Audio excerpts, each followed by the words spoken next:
Hi. நான் வந்து இப்போ உங்களுக்கு எப்படி மல்லிப்பூ வந்து கால் கட்டு கட்டுறதுன்னு சொல்கிறேன். ஸோ இந்த மாதிரி கால் கட்டு கட்டிங்கன்னா என்ன ஒரு அட்வான்டேஜ் அப்படின்னா, நார்மலாக கையில் கட்டுற மாதிரி பூ வந்து ரொம்ப தளர்ந்து வந்துடும். நீங்கள் தலையில் வச்சிங்கன்னா ரொம்ப கீழே தொங்கிட்டு வந்துடும் கொஞ்சம் நேரத்தில்.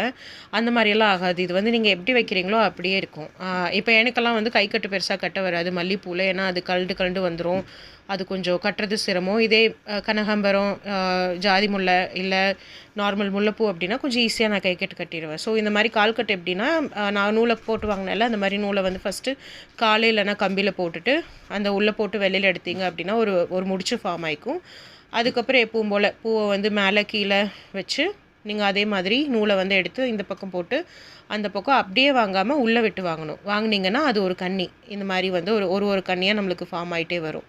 ஸோ இந்த மாதிரி ஒரு 4-5 கன்னி சேர்ந்து கட்டினீங்க அப்படின்னா பூவை பார்த்தீங்கன்னா அப்படியே நேர் இருக்கிற மாதிரி இருக்கும். நம்ம என்ன பண்ணலான்னா, அந்த கட்டின பூவை நல்லா ரொட்டேட் பண்ணி விட்டுட்டோம் அப்படின்னா, இப்போது எப்படி நம்ம வந்து பூ கோர்த்தோன்னா எப்படி இருக்கும் மல்லிப்பூ, ஊசி நூலில் கோர்த்தோன்னா அந்த மாதிரி வந்து நல்லா பந்து மாதிரி ஆயிரும்.